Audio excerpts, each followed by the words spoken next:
हम लोग आज भगवत गीता के 8वें अध्याय के 9-10 श्लोक को देख रहे हैं। मेरे पीछे कोई भक्त माइक पे भी बोलिए।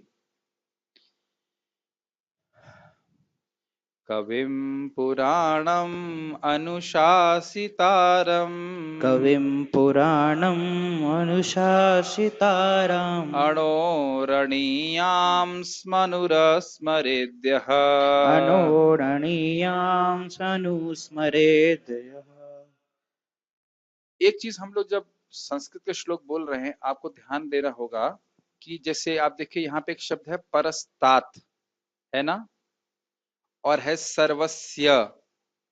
तो जब हलंत नहीं लगेगा तो आपको त बोलना है, और अगर हलंत, क्षमा कीजिएगा, हलंत नहीं लगा है तो त बोलना है, और हलंत लगा है तो त। जैसे परस्तात होता अगर हलंत नहीं लगा रहता, हलंत लगा है तो क्या बोलेंगे? परस्तात। ये अंतर आप समझ पा रहे हैं? ये हर बार आप देखेंगे जब बीच में भी आएगा, मान लीजिए मनसा चले न,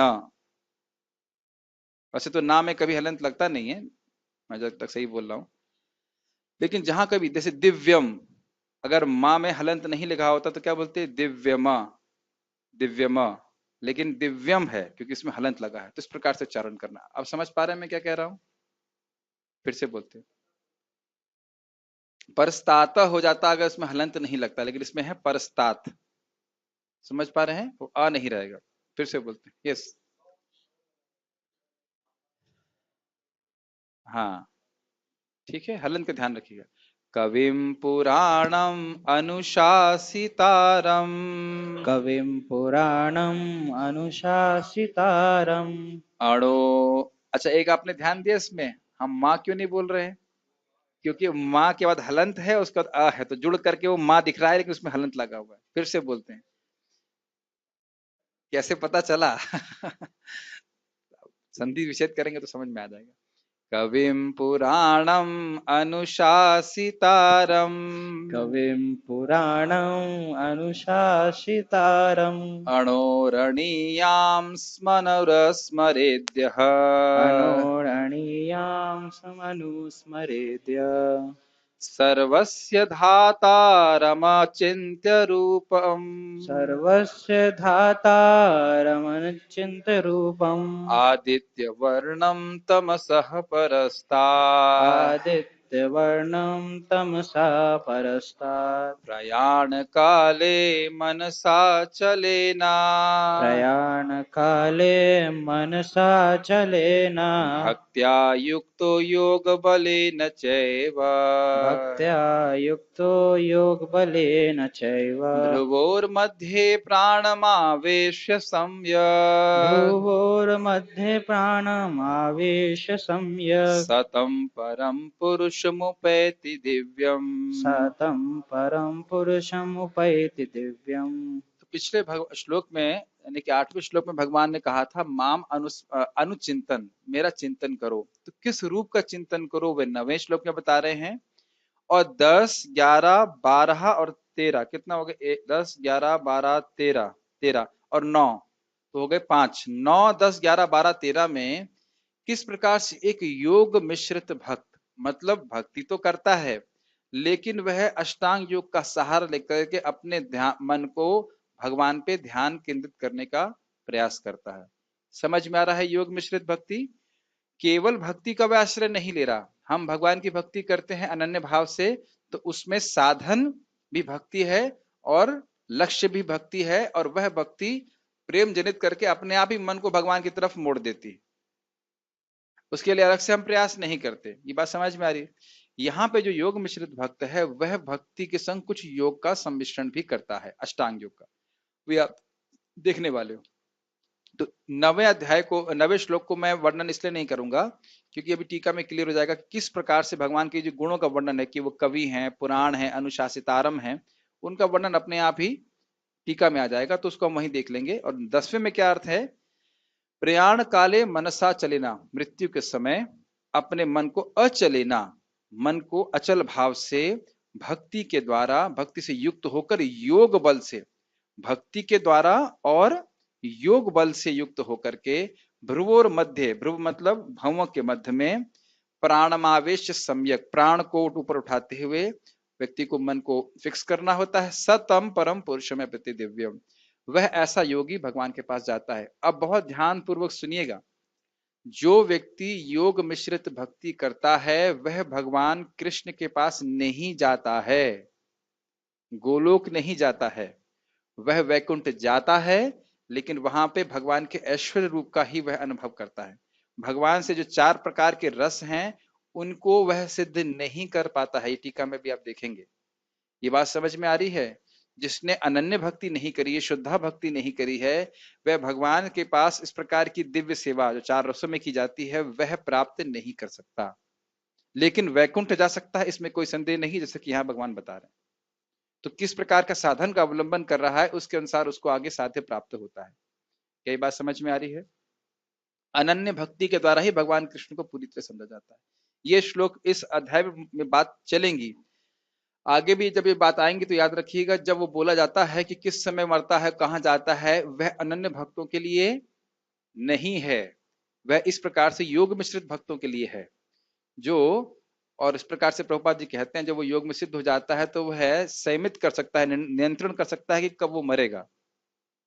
तो ये सब योग के द्वारा होता है। और नहीं भी समझ में आए योग तो घबराइएगा मत, अर्जुन भी कह रहे हैं मेरे को समझ में नहीं आ रहा है, लेकिन यह समझ लेना चाहिए अनन्य भक्ति किस प्रकार से श्रेष्ठ है, यह स्थापित करने के लिए भगवान अलग अलग प्रक्रियाओं को बता रहे हैं। तो हम आगे पढ़ते हैं। कहाँ गया? यस,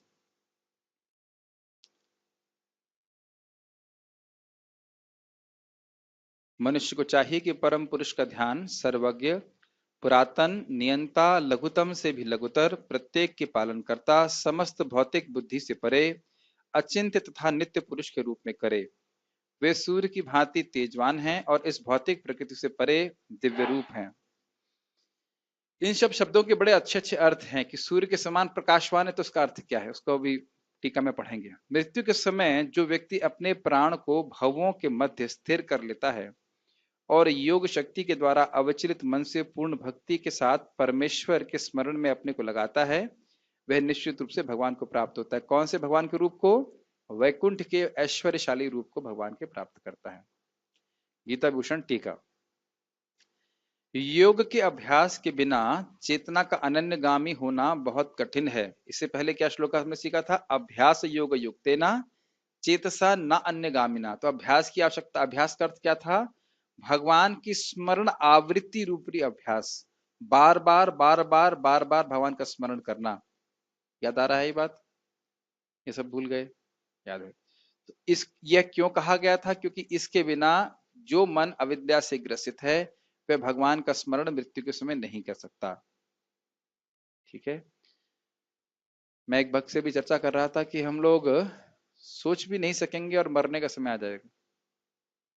जैसे हम लोग पढ़ाई नहीं करते हैं तो सोचते हैं एग्जाम तो भी बहुत दूर है, और फिर देखते हैं अरे एग्जाम आ गया, फिर हाथ पैर फूलना चालू कर जाते हैं। होता है कि नहीं होता? होता है कि नहीं? अब दिक्कत है कि वहां तो कुछ हद तक एग्जाम की डेट फिक्स होती है, लेकिन ये एग्जाम की डेट फिक्स भी नहीं है। ठीक है। योग के अभ्यास के बिना चेतना का अनन्यगामी होना बहुत कठिन है। क्यों कठिन है? क्योंकि स्वाभाविक रूप से चेतना का प्रभाव किधर होता है? अधोगति की तरफ होता है, भोग की तरफ होता है। और ऐसा होता है कि खींचना पड़ता है उधर से। तो अगर योग बल नहीं है तो वहां से खींचने की शक्ति व्यक्ति को प्राप्त नहीं होगी। अतएव योग मिश्रित भक्ति का वर्णन आगे 5 श्लोकों में किया जाएगा। कौन से श्लोक हैं? 9, 10, 11, 12 और 13। 14वें में अनन्य भक्ति का वर्णन होगा, और उसको आप याद रखिएगा क्योंकि उसको बार बार आगे की टीकाओं में रेफरेंस दिया जाएगा अनन्य भक्ति का। कविम अर्थात जो सर्वज्ञ हैं। तो ये इस प्रकार से योगी ध्यान रखे कि भगवान परमात्मा सब जानते हैं। एक छोटा सा रिफ्लेक्शन है इसके ऊपर। हम जानते हैं तृणादपि सुनिचेन तरोरेव सहिष्णुना, ये कितनी बड़ी साधना है। प्रभुपाद जी कहते हैं कि जो इस प्रकार से रहता है, हम खुद मान की इच्छा नहीं रखता और दूसरों को मान देता है। अब ऐसा नहीं कि मैं सिद्ध हो गया हूं, मैं तो खाली विचार कर रहा हूं श्लोक पे अभी। तो भगवान हमारे हृदय में अधीय के रूप में है, कवि के रूप में है, सर्वज्ञ हैं, और वो ये देख रहे हैं कि हम लोगों से, जीवों से किस दृष्टि से, किस भाव से आदान प्रदान कर रहा है। Yes no? मेरी बात समझ में आ रही है? नहीं समझ में आ रही? मैं एक बंदर को देखकर उसमें क्या भगवान को देख करके समझ पाता हूँ, जैसे भूख मुझको परेशान करती है वो उसको भी परेशान करती होगी, जैसे बुरे शब्द मुझे परेशान करते हैं वैसे दूसरों को भी परेशान करते हैं, जैसे मुझे कोई सराहना करता है कि आपने अच्छा सेवा किया, तो अगर हम दूसरे की सराहना करते तो उसको भी अच्छा लगता है। आप मेरी बात समझ रहे हैं? अब तो समझ में आ रहा है ना? तो भगवान देख रहे हैं कि मैं कैसे अन्य जीवों से बर्ताव कर रहा हूं, और नाम के सुख को प्रकाशित करने वाले भगवान ही हैं। ये बात आप मानते हो? यस। तो भगवान हम नाम जप तो कर रहे हैं और हमें करना भी चाहिए, लेकिन भगवान उस नाम जप के सुख को तभी प्रकाशित करेंगे जब हम इसका भी अभ्यास करें। मैं आप लोग को शिक्षा नहीं दे रहा हूं, ये मैं खुद मतलब अपने को भी शिक्षा दे रहा हूं, ऐसे कहना चाहिए। और बार बार भगवान चाहे कपिल देव के रूप में आए, आप देखिए, चाहे ऋषभ देव के रूप में आए, चाहे भगवान कृष्ण के रूप में हो, बार बार बोल रहे हैं कि अन्यों से वैर मत करो, अन्यों से वैर मत करो, उनका सम्मान करो। बहुत अच्छी बात है। मैं खाली कवि पे बोल रहा हूँ कि भगवान सर्वज्ञ हैं, और अगर हम उस भावना में जब करते हैं, नम्रता से, नम्रता की भावना से, तो भगवान बड़े प्रसन्न होकर के अपने नामों की मधुरता को हमारे सामने प्रकाशित करेंगे। जैसे मैं उदाहरण आप लोग को कल बता रहा था कि रघुनाथ दास गोस्वामी को जब गिरिराज शिला महाप्रभु ने दी, तो स्वयं उसमें गिरिराज जी में श्याम सुंदर की स्फूर्ति रघुनाथ दास गोस्वामी जी को कराई जब वह गिरिराज जी की सेवा करते थे।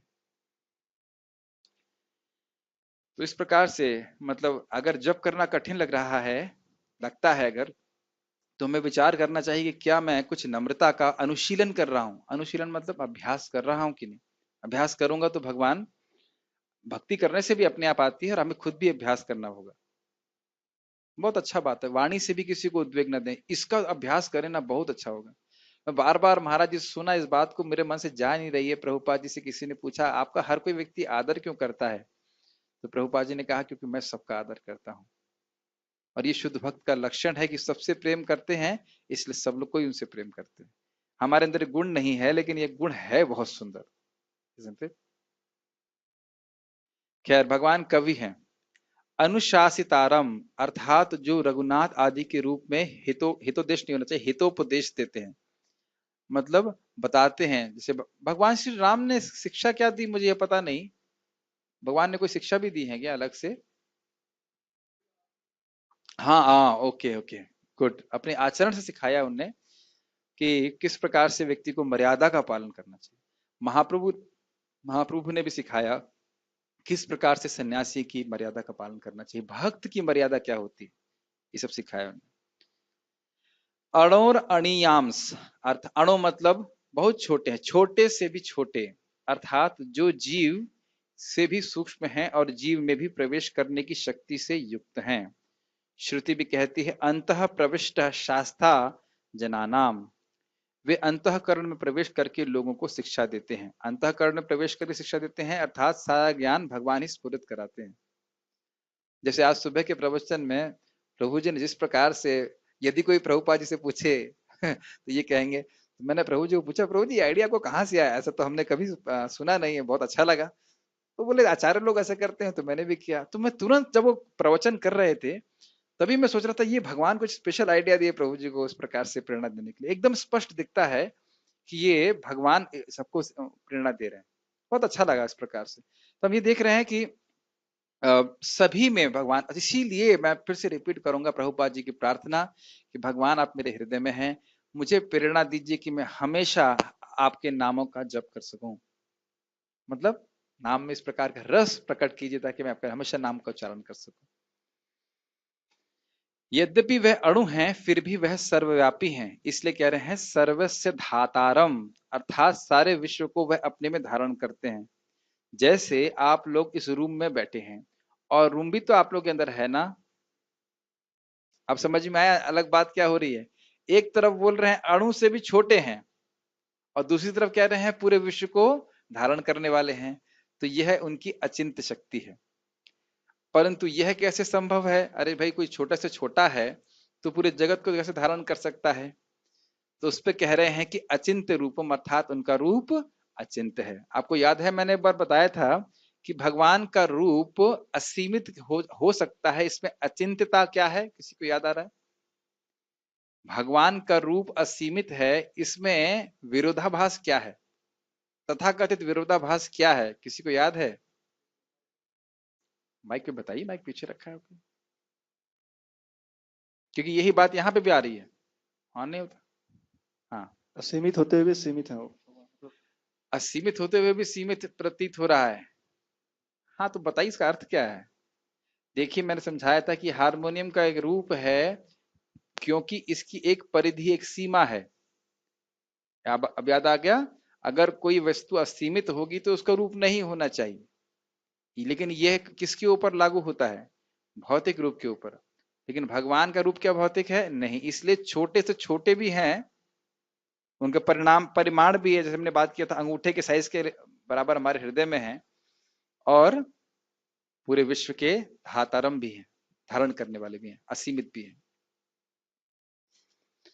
वह ब्रह्म, अब ब्रह्म का अर्थ क्या है? पर ब्रह्म। ब्रह्म का अर्थ जीव वाला ब्रह्म नहीं लेना चाहिए। वही भगवान है जो मध्यम परिमाण के हैं और पुरुष रूप में है। मध्यम परिमाण मतलब अंगूठे के साइज के, अंगुष्ठ मात्रम, अंगूठे के साइज में भगवान, अंगूठे की लंबाई के बराबर भगवान हमारे हृदय में है और पुरुष रूप में है।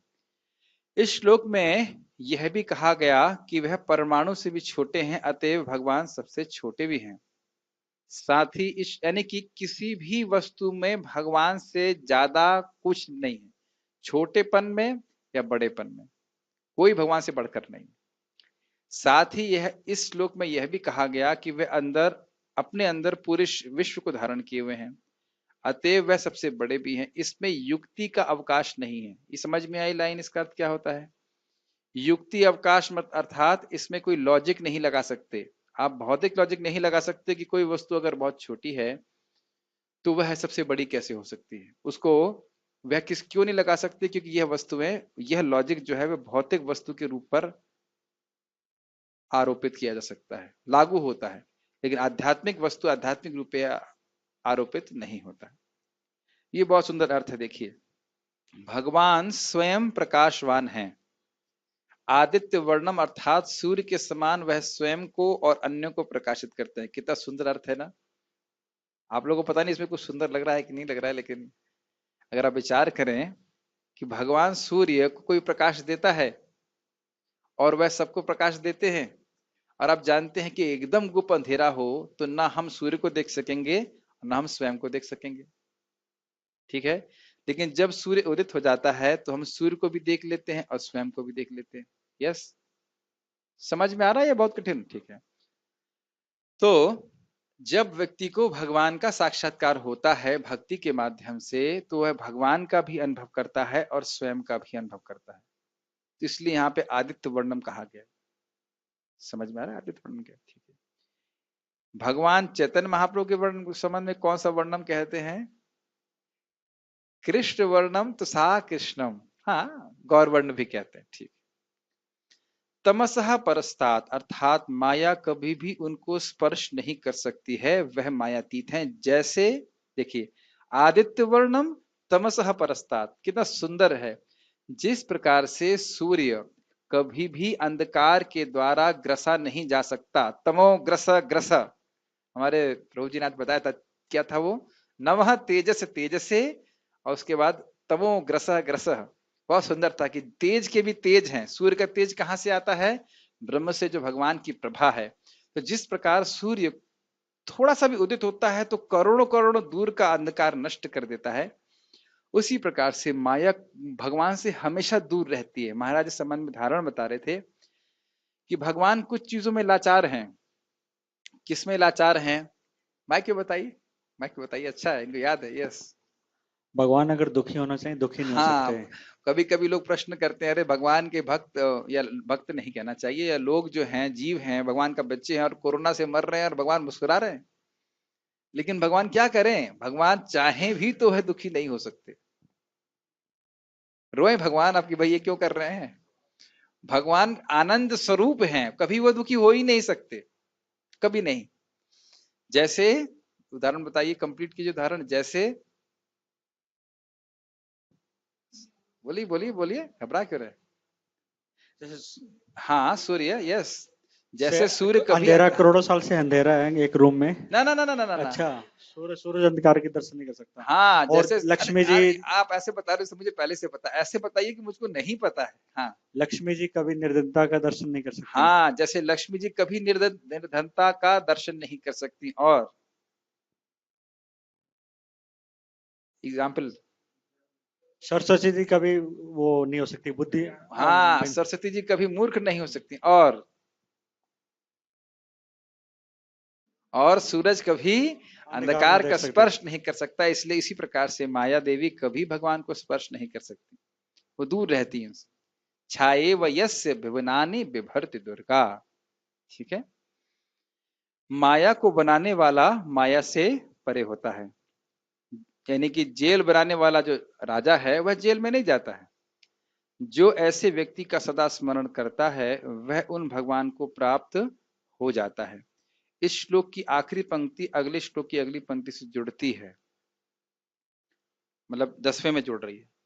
जो व्यक्ति भक्ति अर्थात परमात्मा के प्रेम के द्वारा और योग बल अर्थात समाधि के अनुभव के संचित संस्कारों के द्वारा, इसका अर्थ क्या है, जब वह उसने अपना जीवन था उसमें जो वह योग का अभ्यास कर रहा था उसका संस्कार बन रहा था मन में।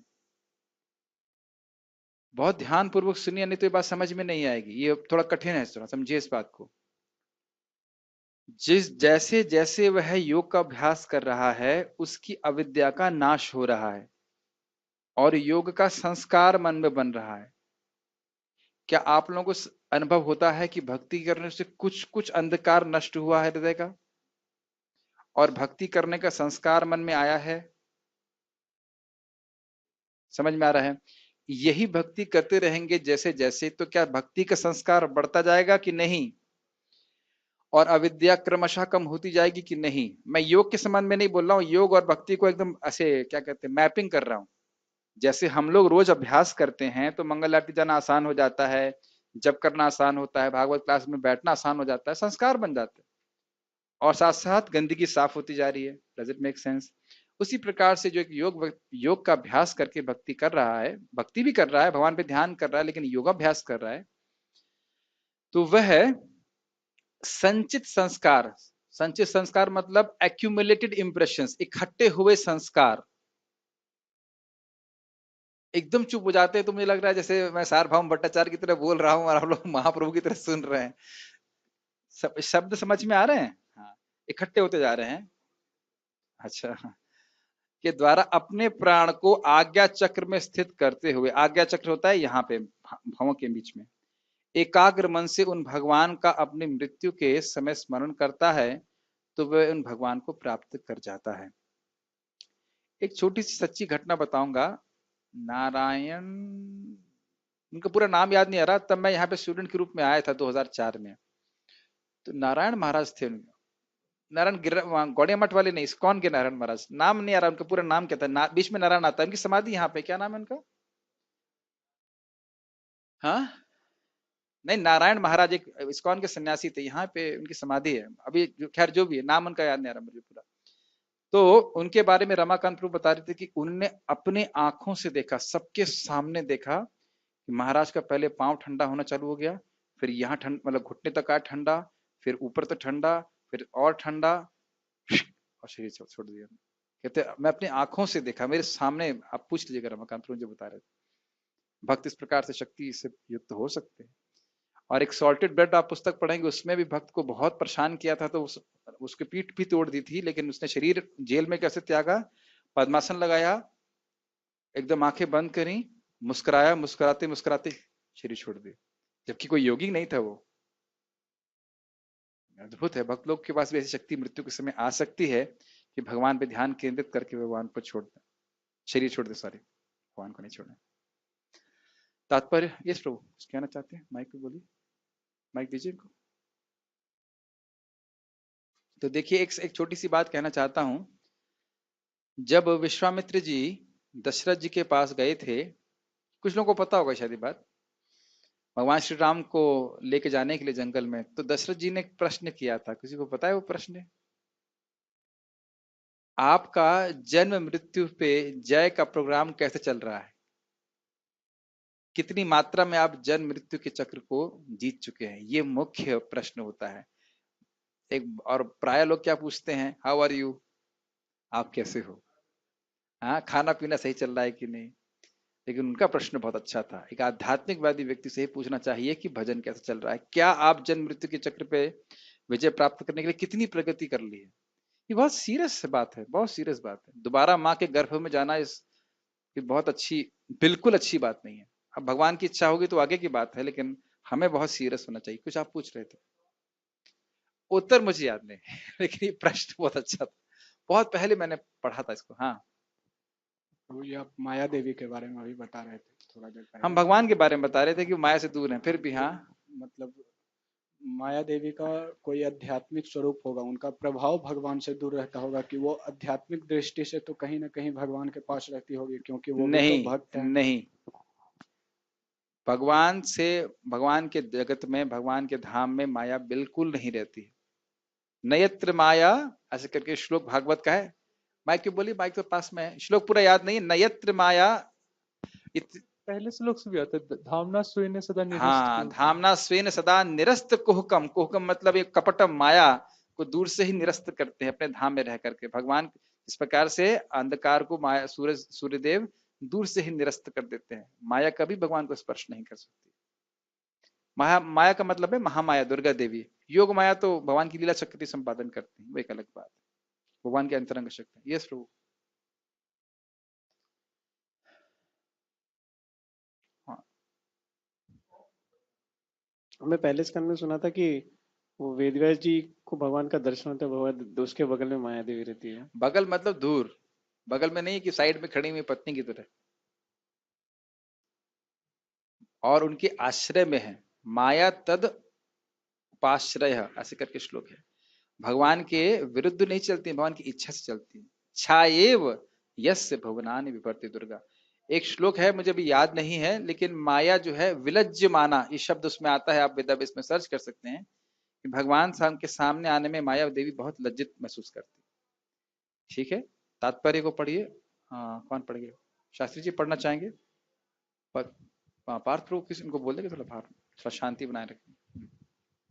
इस श्लोक में परमेश्वर के चिंतन की विधि का वर्णन हुआ है। सबसे प्रमुख बात यह है कि वे निराकार या शून्य नहीं है। कोई निराकार या शून्य का चिंतन कैसे कर सकता है? छोटा सा कमेंट ये है कि जो लोग बोलते हैं हम निराकार का ध्यान करते हैं, उनसे पूछो कि आपको शास्त्र में इस प्रकार का वर्णन कहाँ से प्राप्त हुआ।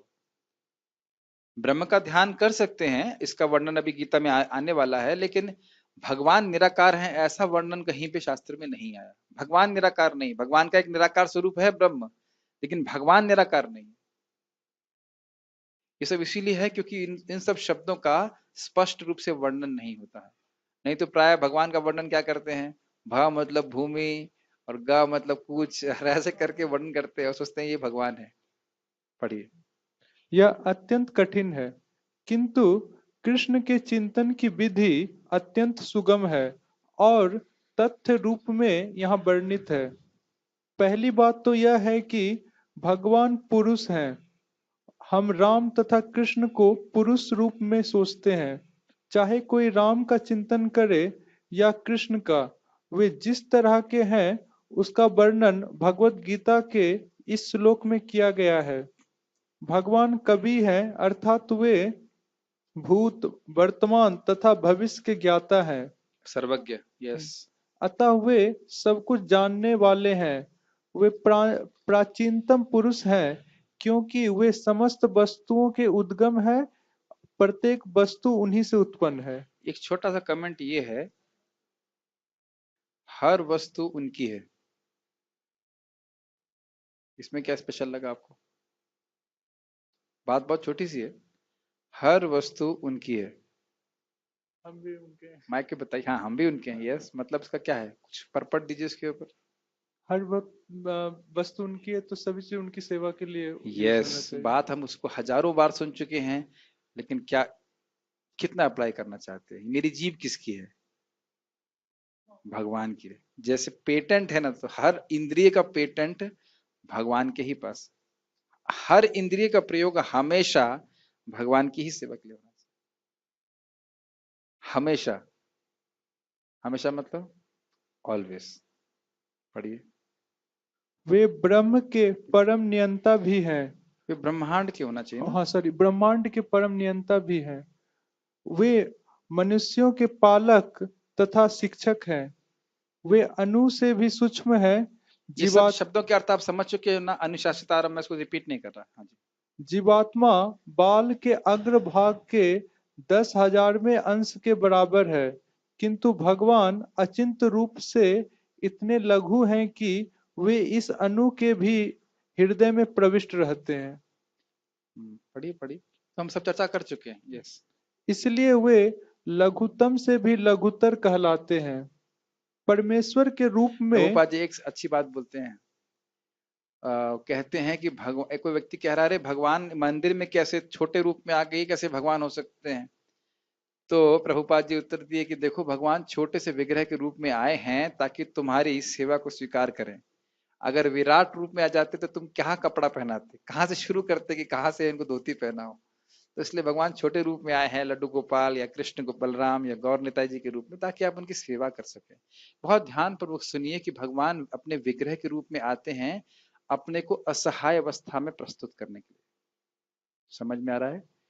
अगर आप नहीं खिलाएंगे तो वो नहीं खाएंगे, अगर आप कपड़ा नहीं चेंज करेंगे तो कपड़ा नहीं चेंज करेंगे, अगर बस आप स्नान नहीं कराओगे तो स्नान नहीं करेंगे, अगर कोई उनको उन पे आघात करने आएगा तो प्रतिकार भी नहीं कर सकते। भक्त ही ध्यान रखते हैं। यह तो आप देख रहे हैं विग्रह के संग होता है। आप ये बता सकते हो कि यह क्यों करते हैं भगवान?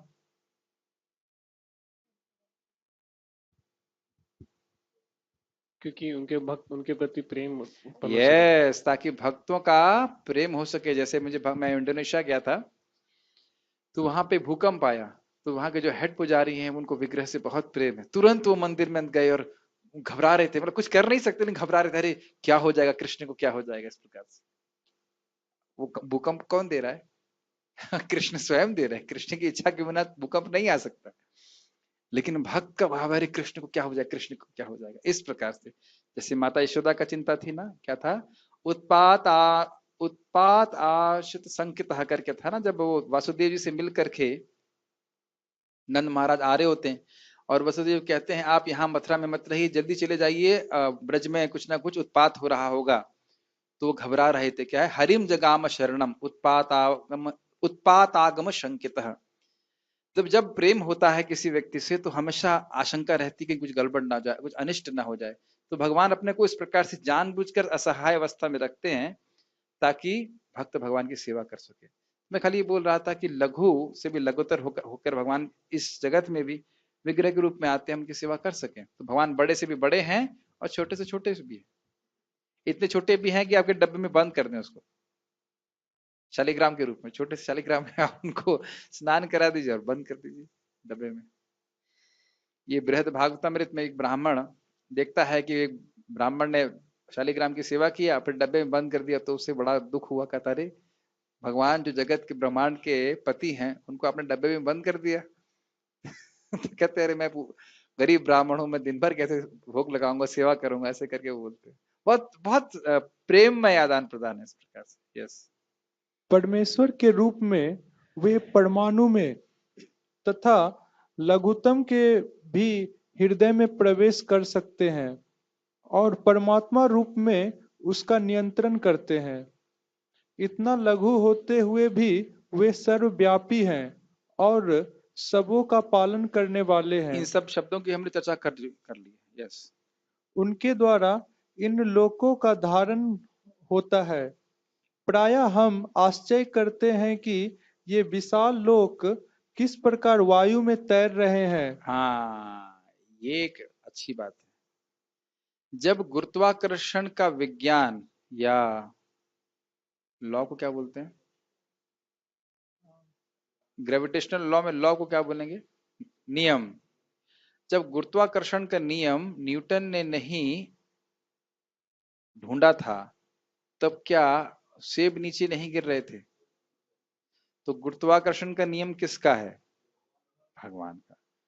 और ये ध्यान देना चाहिए जिन्होंने फिजिक्स नहीं पढ़ी है कि ये जो गुरुत्वाकर्षण का नियम है ये एग्जैक्ट नहीं है। जो न्यूटन ने ढूंढा है वो एग्जैक्ट नहीं है।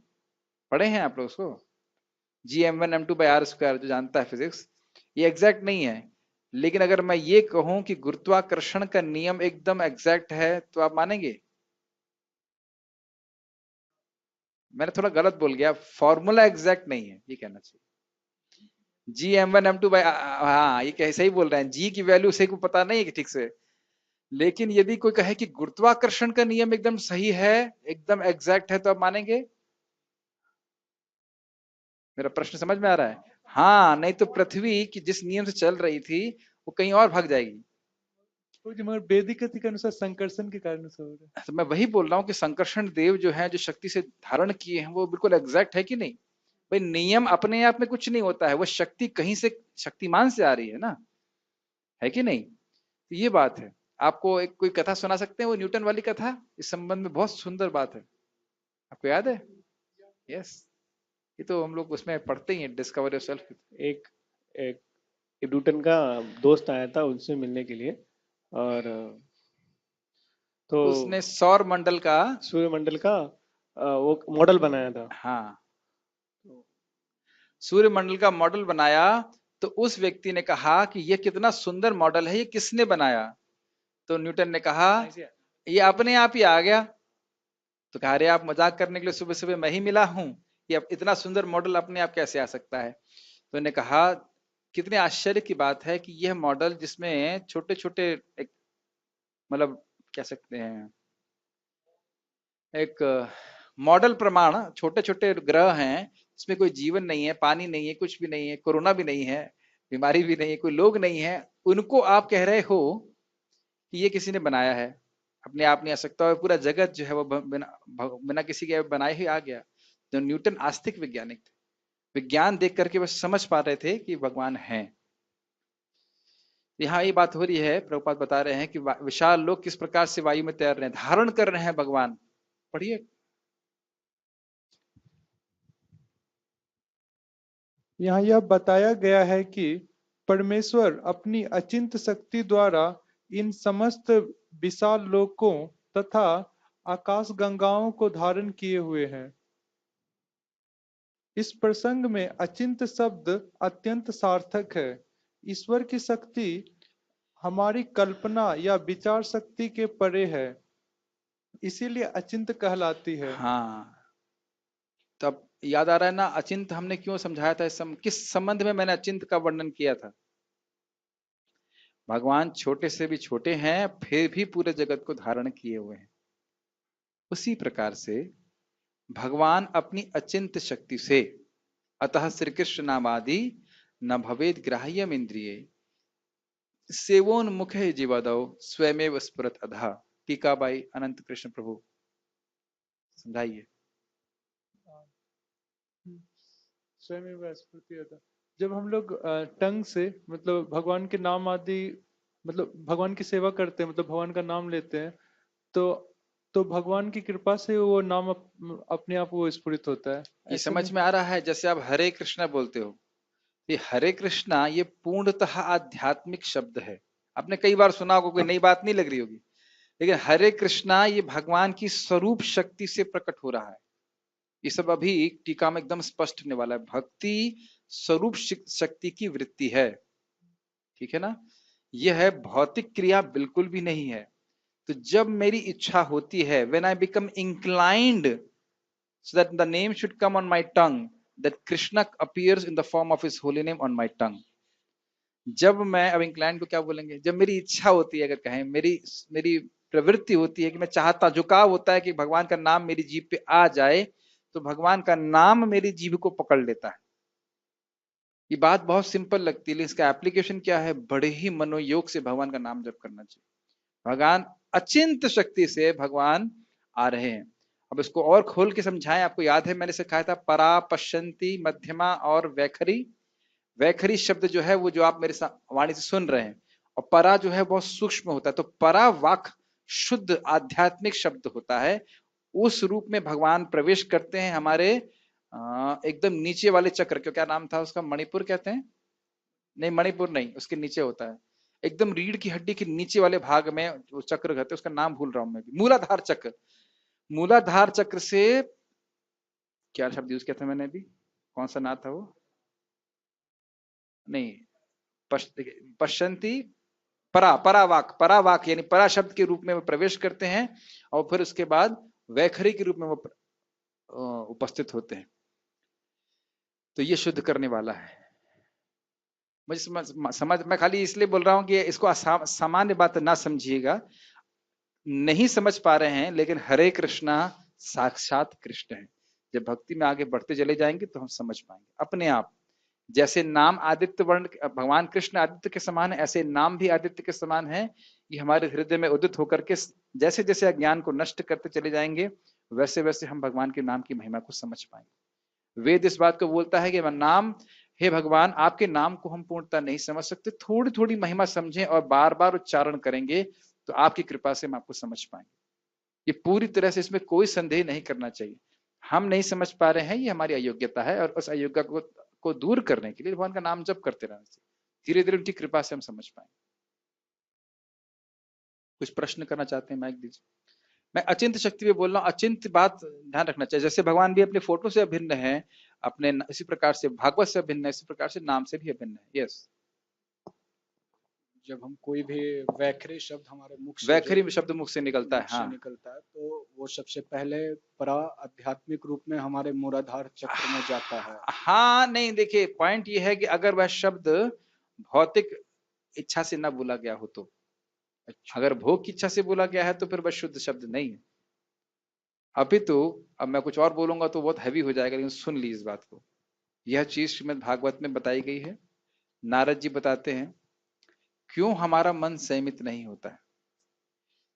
वाणी को संयमित न करने से, वाणी से भगवान के अलावा हम जो कुछ भी वर्णन करते हैं वह हमारी बुद्धि और मन को ऐसे घुमा देता है जैसे लंगर रहित नाव, लंगर समझते, लंगर, लंगर रहित नाव को चक्रवात घुमा दे। क्या उदाहरण दिया मैंने, माइक पे बताइए, घुमाइए। मतलब अगर वाणी से हम भगवान के वो वर्णन न करें तो हाँ, हमारी बुद्धि को ऐसे घुमा देता है जैसे लंगर रहित नाव को चक्रवात घुमा यस, देता है। इसीलिए इतना खतरनाक है बिना वाणी के संयम के। इसीलिए वाचो वेगम मनस क्रोध वेगम, जब तक वाणी का वेग हम संयमित नहीं करेंगे, मन का वेग संयमित नहीं हो सकता। हमारा जो वैखरी मुख से भौतिक शब्द निकलते हैं, हाँ, उसका कहाँ होता है सोर्स?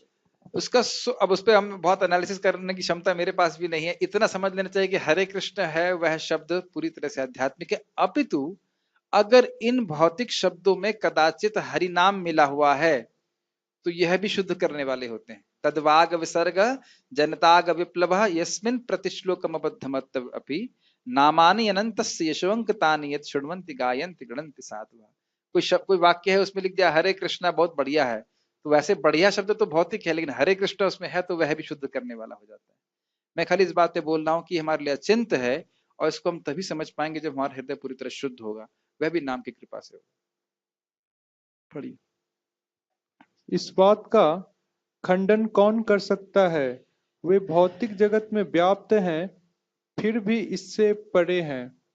हम इसी भौतिक जगत को ठीक ठीक नहीं समझ पाते, जो आध्यात्मिक जगत की तुलना में नगण्य है। तो फिर हम कैसे जान सकते हैं कि इसके परे क्या है? अचिंत का अर्थ है इस भौतिक जगत से परे, जिसे हमारा तर्क, नीति शास्त्र तथा दार्शनिक चिंतन छू नहीं पाता और जो अकल्पनीय है। इस अतः बुद्धिमान मनुष्य को चाहिए कि व्यर्थ के तर्कों तथा चिंतन से दूर रहकर वेदों, भागवत गीता तथा भागवत जैसे शास्त्रों में जो कुछ कहा गया है उसे स्वीकार कर ले और उनके द्वारा सुनिश्चित किए गए नियमों का पालन करे। इससे ज्ञान प्राप्त हो सकेगा। आज भी हमने सुना था ना, ब्रह्म संहिता 5वां अध्याय का 59, 59 को क्या बोलते हैं, 59वें श्लोक में क्या बोला गया था? शास्त्रिक श्रद्धा, धार्मिक आचरण और निरंतर अभ्यास के द्वारा हमें परम शुद्ध भक्ति प्राप्त होगी। बिना और शास्त्रीय श्रद्धा मतलब भले ही मेरे तर्क के द्वारा मुझको समझ में नहीं आ रहा है, लेकिन शास्त्र में इसका वर्णन है, इसलिए ये सत्य है। शास्त्रीय श्रद्धा समझ में आ रही है? प्रभु अनंत कृष्ण प्रभु बताइए क्या मतलब है? भले ही हमारे अपने तर्क या अनुभव से नहीं पता चल जी रहा है, वह शास्त्र में लिखा है तो उस पर निष्ठा करके एक्सेप्ट कर लेना हाँ, चाहिए। इसके बिना भगवान की भक्ति प्राप्त नहीं हो सकती। एक और तरीका है कि नाम भगवान श्री कृष्ण की नाम गुण महिमा को सुना और उसमें लोभ हो जाए, तो ऐसा लोभ होना तो बहुत बहुत कम होता है। बहुत कम लोग, प्रायः सभी लोग जो है साधना भक्ति करते हैं, तो उसका आधार क्या है? शास्त्रीय श्रद्धा। समझ में आ रहा है? शास्त्रीय श्रद्धा के अनुसार हमें स्वीकार करना चाहिए और उसके साथ भक्ति करना चाहिए। नेक्स्ट तात्पर्य पढ़िए 10वें का। इस श्लोक में स्पष्ट किया गया है कि मृत्यु के समय मन को भगवान की भक्ति में स्थिर करना चाहिए। जो लोग योगाभ्यास करते हैं उनके लिए संस्तुति की गई है कि वे प्राणों को भवों के बीच आज्ञा चक्र में ले आए। अब आप इस पे प्रश्न मत करना, क्योंकि मैं भी ज्यादा समझता नहीं, क्योंकि हमारी साधना नहीं है।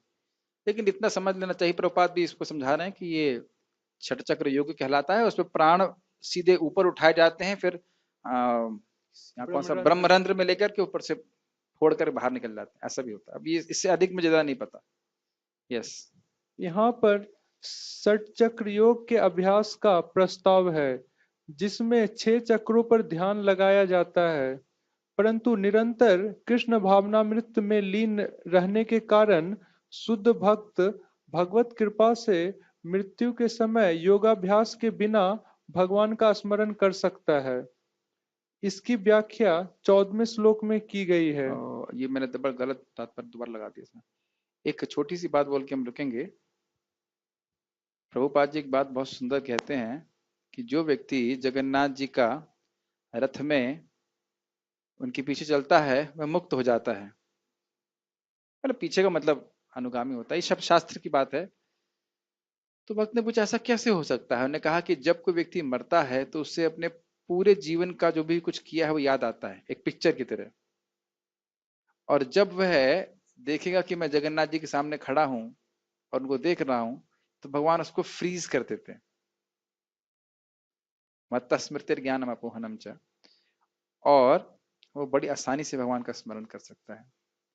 प्रभुपाद जी के शिष्या हैं, थी कहना चाहिए, वो मृत्यु को से आने के पहले सब कुछ भूल गई, केवल हरे कृष्ण मंत्र याद रहा। अच्छा है कि बुरा है? बहुत अच्छा है। अभी नहीं होना चाहिए अभी तो याद रहना चाहिए कि क्या क्या करना नहीं करना, लेकिन ऐसा भगवान कर सकते हैं।